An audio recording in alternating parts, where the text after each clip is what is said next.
G'day viewers, I got this mop given to me. It was only used once. This cheap bloody Woolworths brand, so I found a lot of corrosion in it and it was used once. Man, was there corrosion in it. So instead of using water, I just got to put vinegar through it.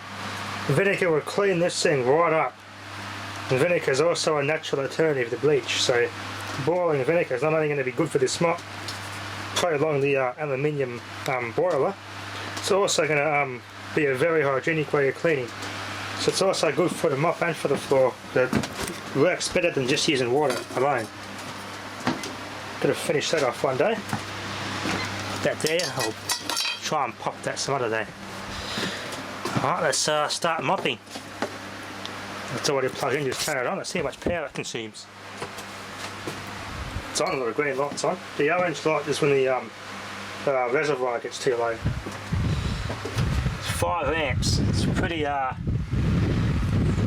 energy inefficient way to mop your floor, that's for sure. Let that wheel move.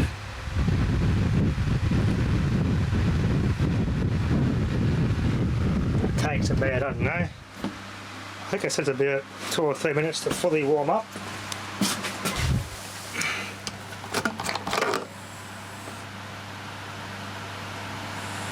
It's not stupid amounts of pressure in there, it's only a low pressure thing.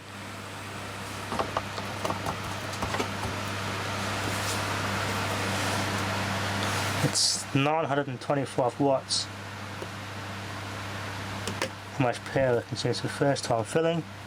Yeah, no, they don't overfill it. If you overfill these, it'll start shooting liquid at the bottom, so you got to get the level just right to get the good consistency of steam out of these things. This is only a generic no-name thing, one of the dirt cheapest ones you could buy. I'm going to drop the camera there. And a date code of, it was last year anyway, so it might have been, I think it started early this year anyway. Early 2011 would be a date code in this. It's not that old. Well, that's pretty warm there. This floor could do with a good steam clean.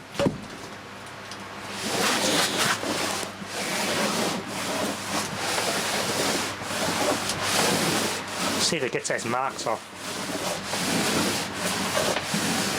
Let that sit. That's sort of asphalt marks from that old NST I pulled apart here. So let this warm up for a bit and see what the result is after I've cleaned this floor. Okay, viewers, I've got that sitting on an asphalt mark. Don't leave it for too long though, because it will soften the floor. Alright, let's see how much actual wattage I'm actually pulling. This should tell me the actual wattage. I'm putting 3.81 amps, that says 5 amps. One, the power factor, 883.4 watts it's pulling. And it's claimed it pulls 925 watts. Hang on this stupid bloody cord. Yeah, asphalt marks coming off. That's quite soft. Oh yeah, mop does the job, that's for sure. Oh, low on steam, there we go. Lights on. It's definitely not a very energy saving way of mopping the floor, but it does the job. It was about here, I think. So I used about 150 watt hours in this little job here. 6.6 kilowatt hours, so this didn't register much. This doesn't have a very fine, these smart meters don't have a very fine increments of like this does. It doesn't have a, the 1/10 per watt hour doesn't seem to be as responsive as these.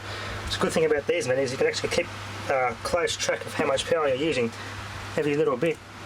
As for this one, it's just good for long periods, like mega loads. Alright, let the place vent because the vinegar steam is a bit funky on your nose. But it does a bloody job. Let that cool down.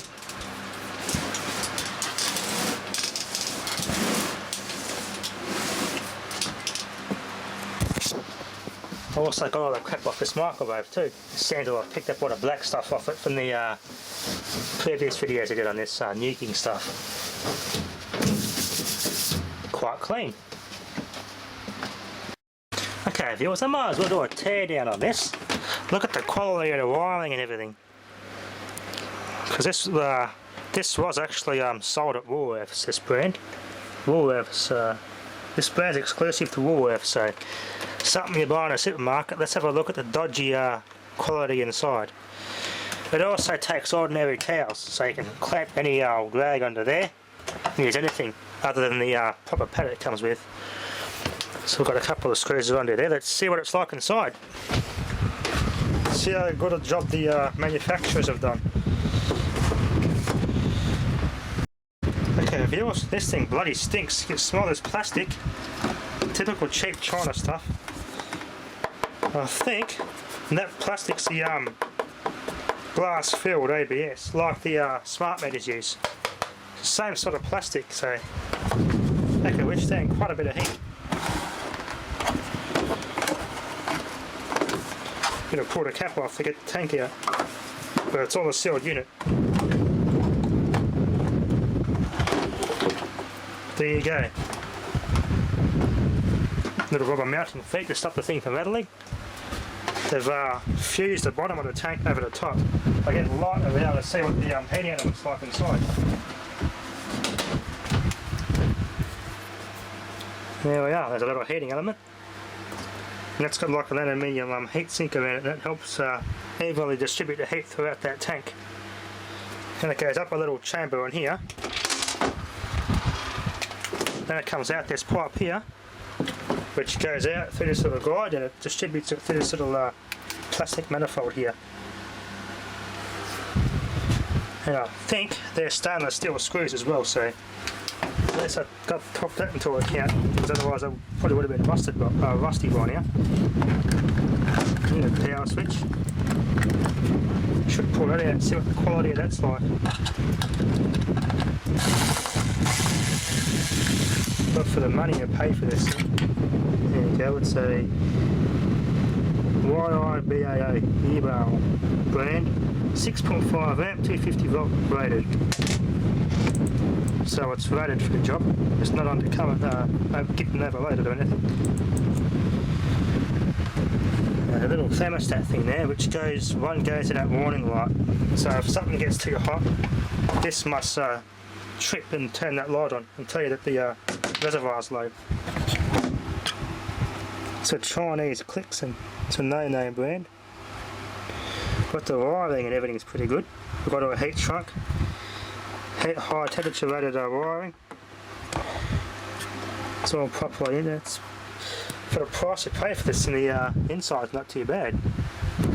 It's just the corrosion you got to worry about. Alright, let's put this thing back together. You will see the distributing manifold little bit here that distributes all the steam. All that white stuff in there, that's all corrosion from the tank. Aluminium oxide already. Ooh. Okay, here we'll back together. The sponge on this thing, when I washed it, man, some black stuff came out. Sure as hell does the job. Okay, viewers, that'll be enough for now. Thanks for watching.